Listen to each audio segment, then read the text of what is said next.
Right, Tenkara. If we directly translate the word, as you can see on the screen, we've got fishing from heaven or fishing from the skies. The way I interpret it is it sort of describes the way you can get a dry fly to settle softly on the water, which is a lot more difficult with conventional tackle. Main difference between Tenkara and sorry, got to get used to doing this, is you've got a rod, you've got no reel, you've got no fly line, you've got a little thing called a lilian, which connects your rod to the leader and your tippet and your flies. It's also a great poaching rod because no one can see you walking in with your rod. So you can just sort of whip it out of your jacket. I was able to fish for redfin minnows at the V&A aquarium one night when we were invited in for the launch of Pat Garrett's first book. So, as I said, it's a great poaching rod. I'm going to try and, as you can see, this is it's more of a top of the line Japanese rod, and that's the sort of the Chinese made rods that you get from places like Tenkara USA and all the other guys. I'm just going to open up and demonstrate. I hope I can say in screen and audible. Wait, so that is the tip of the rod. As you can see, it's pretty delicate. Now, if I just pull it out and walk back.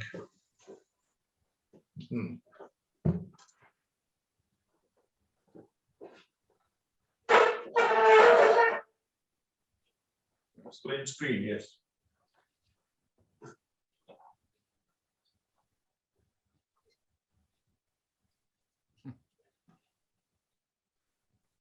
Okay, that's 14 foot of rod.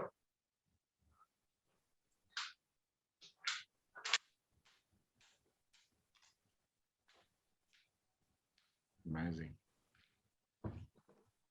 But a bit for such a small little thing. You will obviously know the advantages of having a longer rod, so we don't need to go into that in too much detail. As you can see, it telescopes. The typical rod is from 11 to 13 or 14 feet. It comes with two actions. So instead of a fast and a slow, it's described as a 7-3 or a 6-4. The first number would sort of, if you divide the rod up into 10, say a 10-foot rod, the first 6 foot would be stiffer than the next 4 foot in a 6-4. 7-3, the first 7 foot would be stiffer than the last 3. So that gives you a faster action. For the delicate presentations, the 6-4 works better, but if you've got wind, you definitely want a 7-3. Okay, the rods are quite delicate, and we'll talk about species and fishing with them later. So they do need reasonable care. You can't throw them around.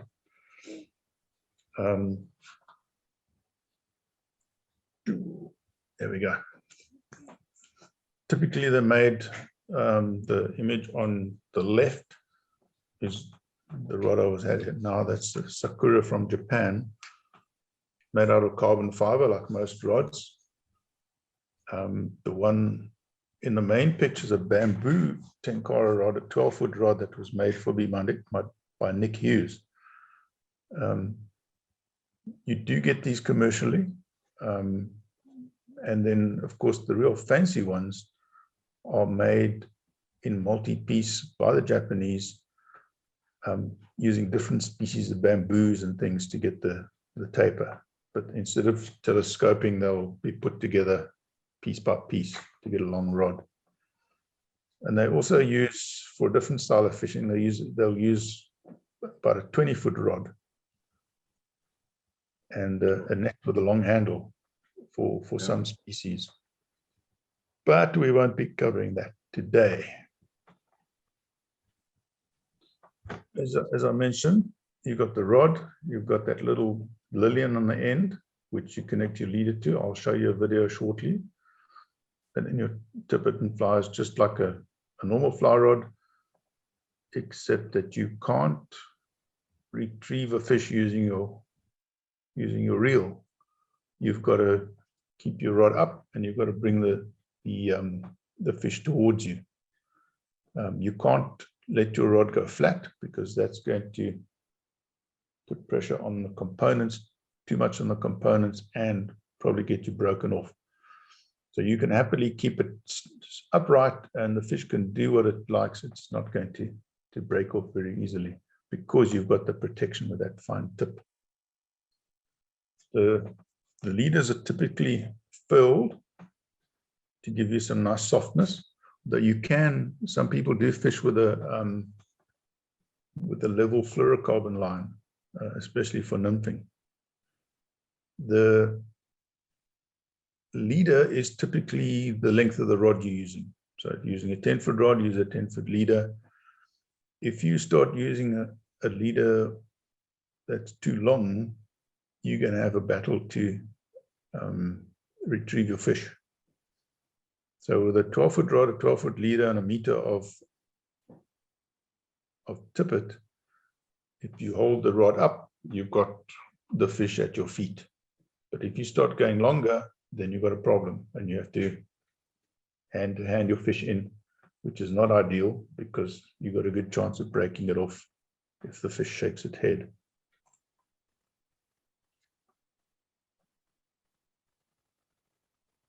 No sound? No sound. Oh, you don't really need it. Okay.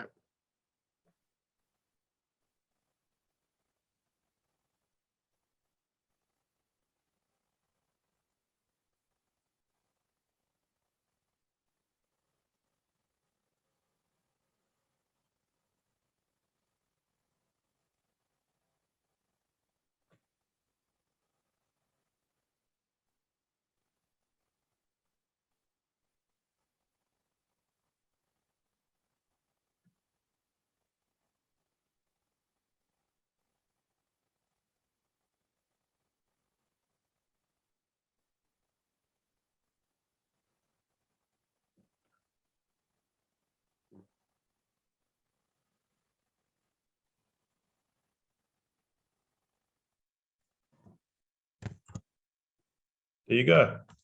A fast line. The knot's pretty easy, and it comes out easily when you finish. You just pull on the tag end. I had an incident up on the Yonder Toys when I was landing a big fish, and the tip of my rod went into the tree, and it came loose because somehow the tree grabbed the tail end of the loop, and boom, there goes my line down the pool. But luckily I managed to jump in after it, and I managed to at least land the fish. Interesting. That was quite funny, because Tim Ralston was with me, and he came to net the fish. Oh, yeah. And he came towards me. He took a deep slide on the rock and ended up completely underwater. I guess the language was choice. It was. Once he got his head out. Yeah. Okay. Now the casting with a Tenkara rod is where it really comes to its own. You can cast like a normal fly rod, except that you're not going backwards and forwards. You can do one back cast and forwards where you want it. Or if you get good at it, you can just flick it forward without having to do a back cast, especially, and that's an advantage, especially if you've got bushes behind you. You can do the same and roll cast it. it works pretty well. The disadvantage is that you can get you need your leader on the water to do that, and it can get waterlogged. So it's probably best not to do it because it just works well any other way. But the bow and arrow is extremely, extremely accurate. You can, well, I don't know how to describe how accurate it is, but it's amazing. I can get, you can get in under bushes and things where some of the best casters can't get in.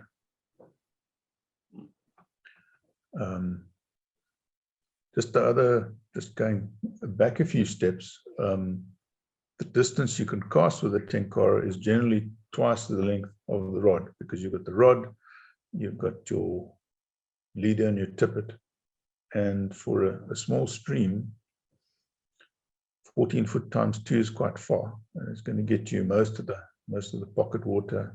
If you're staying low, you're going to be pretty well hidden from the fish. You won't really be able to fish the bigger pools in the thing, but that's just too bad, I guess. If you're fishing with someone else, give them the pools and you keep the pocket water.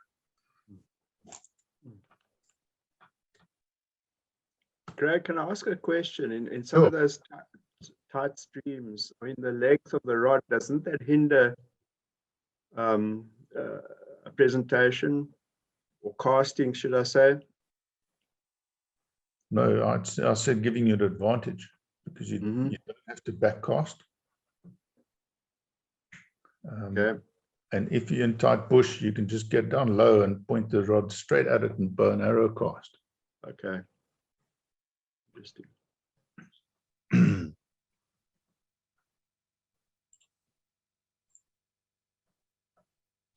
Okay, methods of fishing.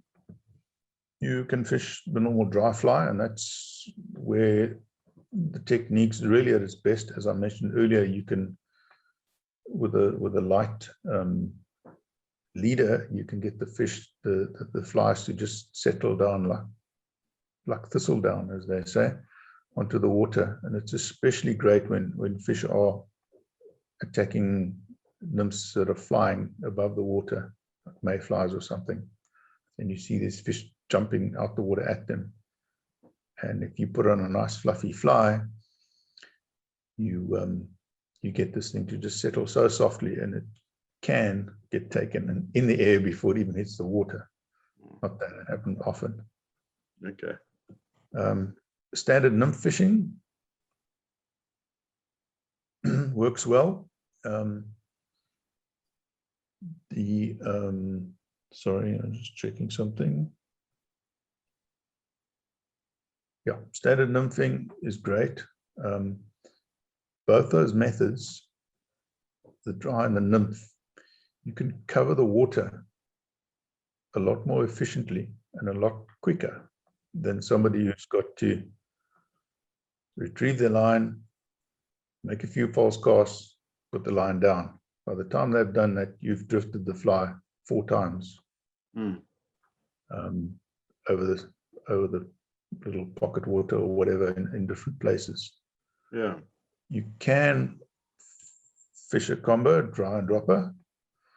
I'm not a fan of the method, but it works in some cases, and you're not at any disadvantage in fishing a combo with a Tenkara rod.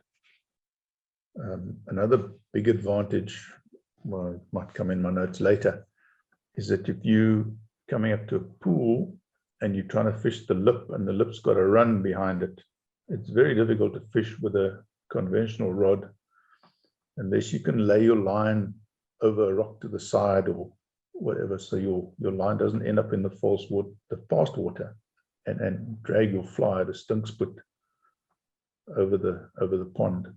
So with a Tenkara, you are high sticking generally, and you can keep your leader out of the water and just your tippet on the tip of the pool. And in some of the Cape streams, like the Yonder Toys, there's always a fish at the lip of the pool sitting there. And if you don't fish it, you spook the pool, you spook the fish, and he spooks the other fish in the pool. Provided there are any, of course. The word sutabari, the teasing, it's a Japanese technique where they put the fly out of range of the fish. In other words, if a fish is nymphing, you'll see it doesn't want to move too far to go and fetch food. So it'll generally stay within sort of work 2 feet either side, sometimes even less. And so they'll put the nymph on one side of the fish, the other side of the fish, and gradually bring it closer, and then they'll plonk it on in front of its nose. And that works especially well if the first cast doesn't elicit a take from the fish, if it's not interested.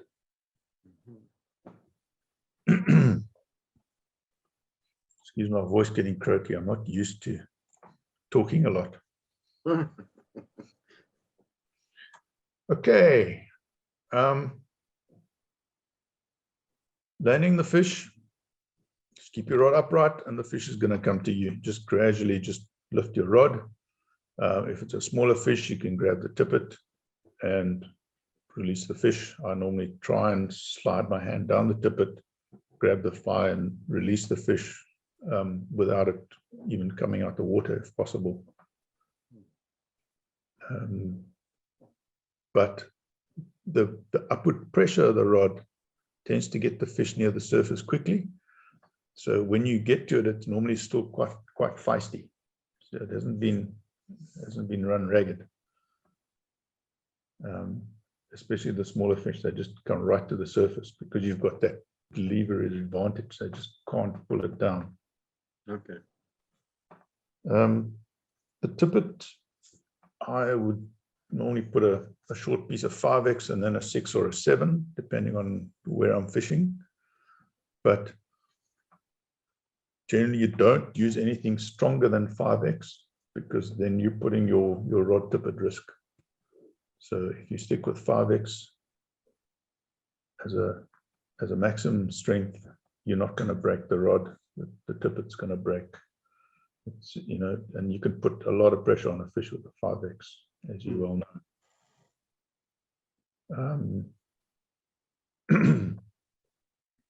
The flies you use, you can use your ordinary local stream flies, or you can go traditional, or you can go ultra traditional.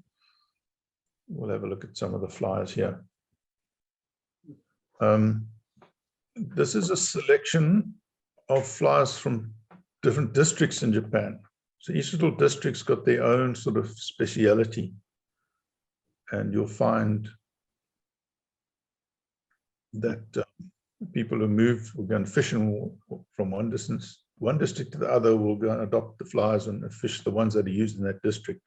Makes absolutely no sense to me, but that's just the way they are. The Japanese can be a little strange. You'll see a lot of these flies, the hackles are pointed forward. Now, I can't use a pointer here, unfortunately. Can you see my mouse? Yes. Okay. So can you see the one I'm showing here? Yes. And the one next to it? Okay. Yes. Those are typical. I can't even think of that. I can't remember the Japanese name, but the idea is to get that under the water and give slight little lifts as you move it along, so that those hackles pulse. So now it's facing the current. It'll go open, close as you put pressure on it, and that's something you can use for your normal fishing anyway. It's a very good way of getting some life in that fly. Especially, you just tie your normal soft hackles in that way, and you'll probably find your hit rate will go up. No, not probably, you'll find it will go up. Okay. I experimented with it in roads once, and the forward-facing ones, the identical fly, did a lot better than the others. Okay.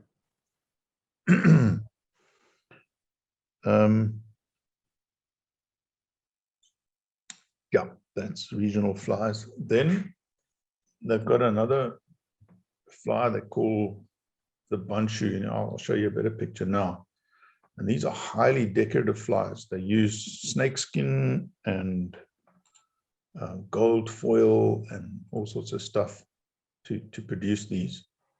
There's a picture on the top right, a close up. They've got these funny sort of pointy heads like ants, and they use all these exotic materials, and these things cost an absolute fortune, and the guys still fish with them. But in the Edo period or whatever it was, they were an absolute form of high art. And the guys who did good flies were pretty wealthy.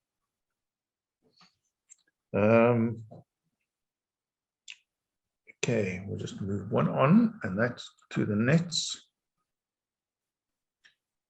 You can see now this net's got a bent neck. It's not, and the idea is not to scoop the fish, but you get the fish to swim straight into the net. The advantage of this is obvious, but also you don't have to get that low yourself. You can, with a relatively long handle, you can just effortlessly get a fish into the net. This is a handmade one made by Stephen Boshoff. Okay. It's nice having friends who make things. Yeah, for sure. Tenkara rods are bamboo and all sorts of stuff. Okay, so I'm going to go more into the advantages, but let's see if anyone has any questions. Okay. I'll just make a note. I have a question. I saw in the latest Hatch magazine, online Hatch magazine, they were saying that Tenkara has been used for Euro nymphing quite successfully. I think that was in the States, maybe. Yeah. And they said that it was obviously because you're working a lot quicker than having to false cast a Yes. couple of times before getting your nymphs into the water. So have you any comment on that, on the Euro nymphing side? Well, what is Euro nymphing? You're using a nymph and you're using a long rod and Correct. basically a level line. Yeah. So essentially it's Tenkara. Yeah. Yeah. If you're not encumbered by, as you see, you don't have that line and the false casting. Yes. And I'll show you some pictures later. Okay. We So Euro nymph. Yeah. Yes. Sorry, Craig. Okay, there's from Leslie. There's a question in the chat. He's asking length of line.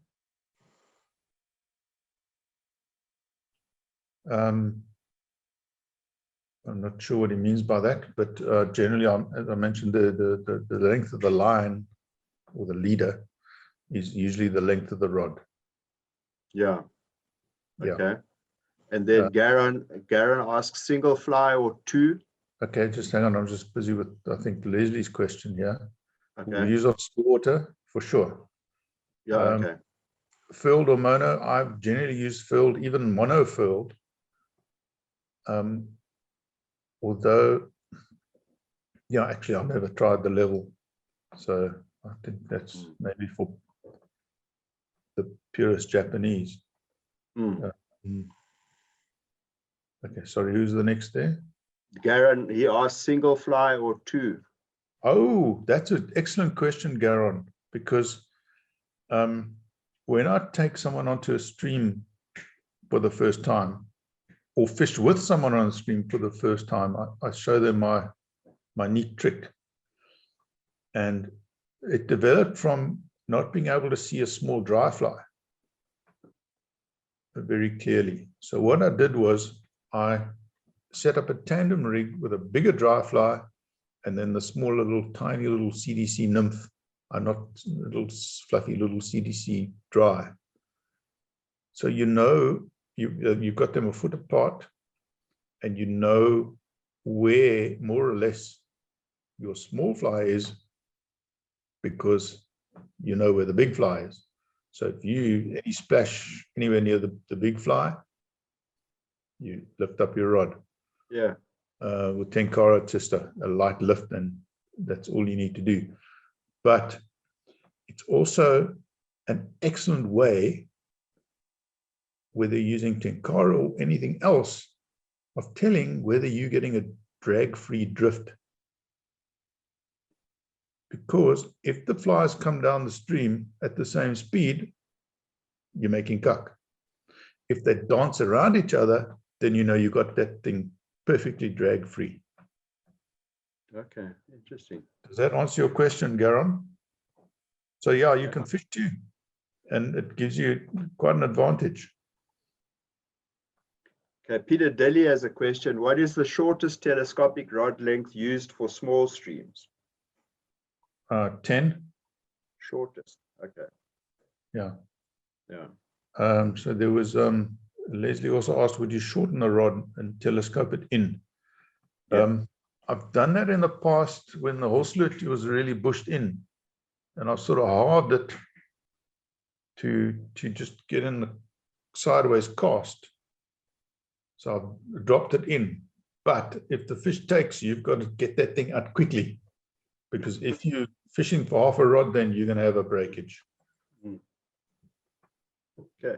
Also, if we come back to Leslie's question about still water, this is probably something that could work quite effectively off a float tube or boat. Would you If think? the fish is small, Okay. if you can fish, if you're happy to land a fish on 5X, but a big boisterous fish is going to give you trouble. I fished it Fisantacroa once with try to catch a 20-inch fish with a size 20 fly in the Tenkara. Okay. But this is a stocked pond Okay. at a guest house, and I got a fish of 50 centimeters, which is just a shy, like a millimeter or two short of 20 inches. Oh. But we're looking at a stocky in a dam that's not very well exercised. Yes. To go out on a still water when there's big fish, I think you're looking for trouble. Okay. Okay, let's see if that's questions for now. Okay. Right. Yeah. Any other questions? Just keep them listed there. I'll move on here. Checking the time. I think I've got 14 minutes. Oh, I'm running out of time already. Okay. The advantages. The picture's me somewhere in the Berg, in one of those rivers that I can't pronounce. We did a trip with Peter Brigg. Okay. You haven't got line on the water. The picture's a bit of a bad example because there is a bit of line on the water there, but you don't have to have it on the water, which means less drag, better presentation. I mentioned the fishing the lower lips earlier. If you keep a low profile, just like any other fishing a stream, it's always better. It's just easier with the Tenkara rod because of that reach you have, having the length. So you've got much less chance of being seen by the fish. I covered covering the water earlier. And the other one thing is that it is perfect for beginners on a stream because it's just so easy, and you don't have to deal with retrieving your line and getting that trying to get that drag-free drift. Okay, it can be a lot more effective. I'm not necessarily saying in my hands, but some of the guys that are good, they absolutely just nail the fish. And the less clutter thing means you've got less shit in your pocket. I generally go hiking quite a lot, and I've got a small flat fly box, 2 rolls of tippet, and a nipper, and a hemostat, and a floatant, and that's it. That's all you need. So generally what I've got fits in a top pocket and my zinger is just pinned on. Yeah. So I like the, I can't find the right word for the minimalism. Yeah. I just learned the trick. Use your mouse to scroll up and down. Okay, and I've mentioned a lot now, perfectly suited to local pocket water. Okay, on the left, that's on the orange. Stephen Boshoff bought a blank from, we bought a blank from Mudhole. It was a crappy rod. Not to mean it was bad, but it's Americans fish for crappies, the species, Okay. and they use long rods for it. Okay. And so we thought this would be ideal to try on the orange. So that's actually a largemouth. It's a small one, but it's a largemouth. We caught smallmouth. We caught some reasonably sized ones, but eventually after a few days, that rod gave in. Okay. Top right, we've got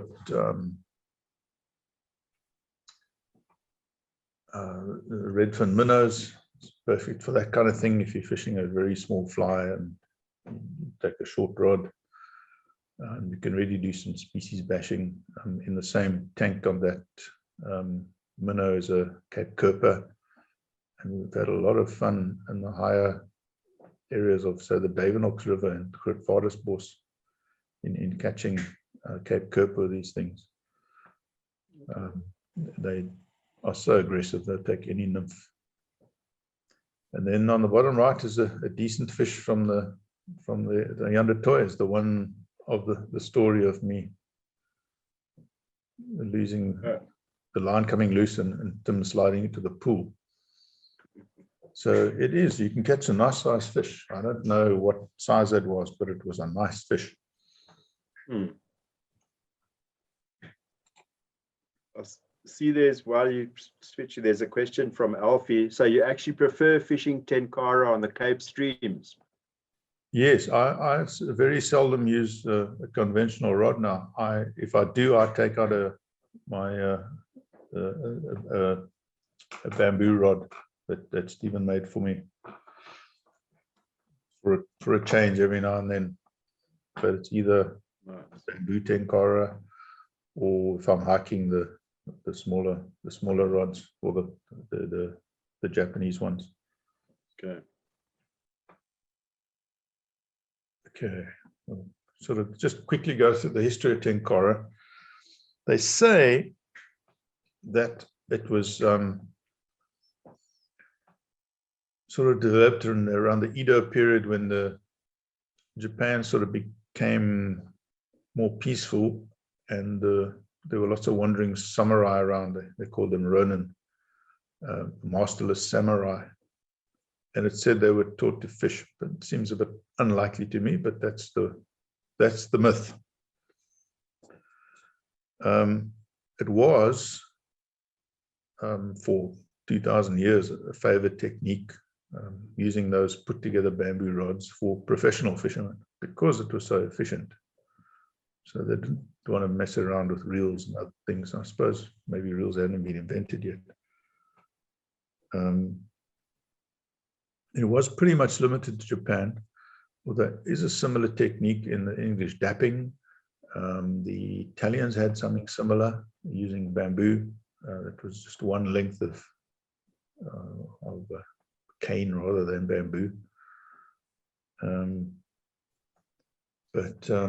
Yeah, Japan's a country of a lot of small streams. It's got some big rivers as well, and some good fish, some big salmon and things like that. If you're in the northern Hokkaido, you are pretty close to the Kamchatka Peninsula, so that can give you an idea of what kind of size of salmon and trout you can get there.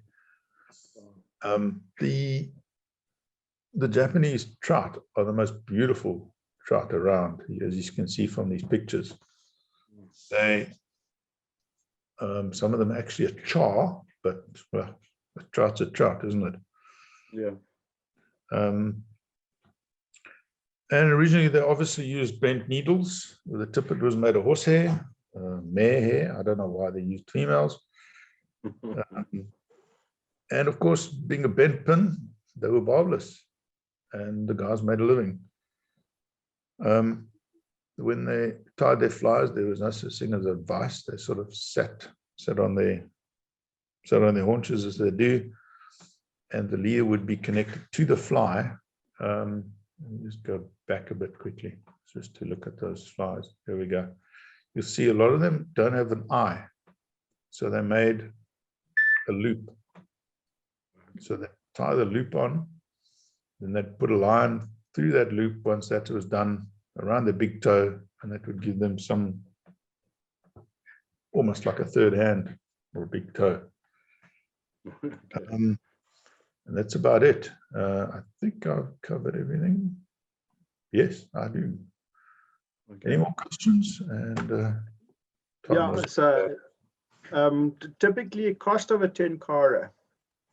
$2,000 for a Chinese one.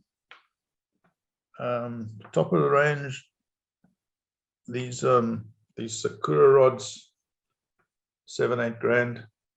That, sure. 2 years ago, those prices. Yeah. Okay. So the good ones aren't cheap. I've had very little comebacks in terms of damages. The guys do tend to look after them, but we keep spares and stuff anyway. Okay. But, yeah.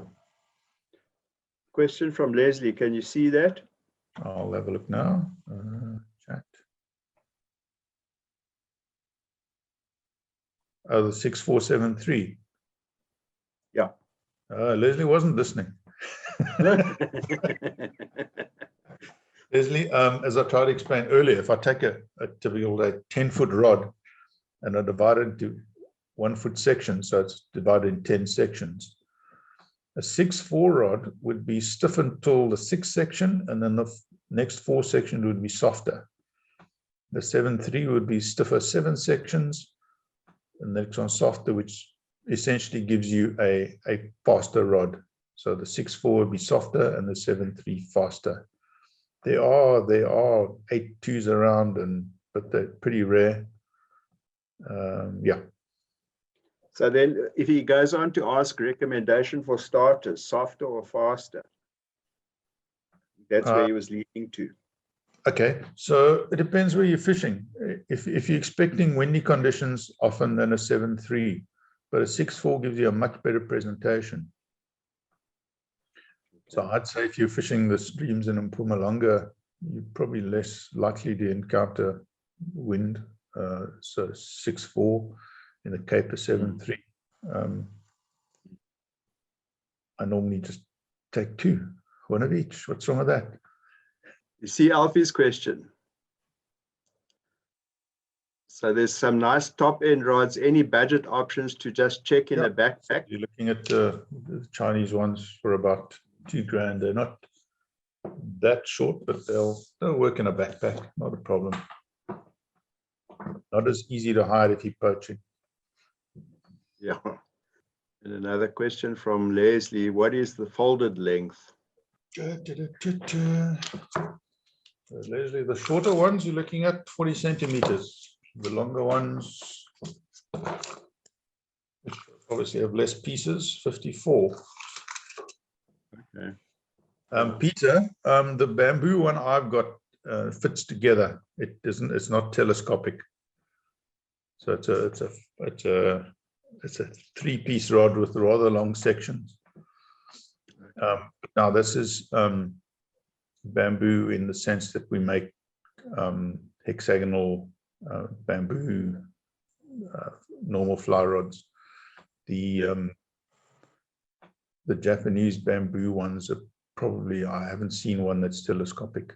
I think it's just there's engineering limitations there. Right.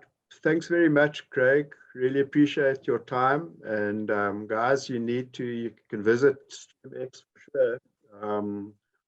And also, I can recommend you read Craig's blogs, which you'll access through his website as well. Very informative and good reads. Guys, have a look at that. Craig, thanks very much. Thanks, guys.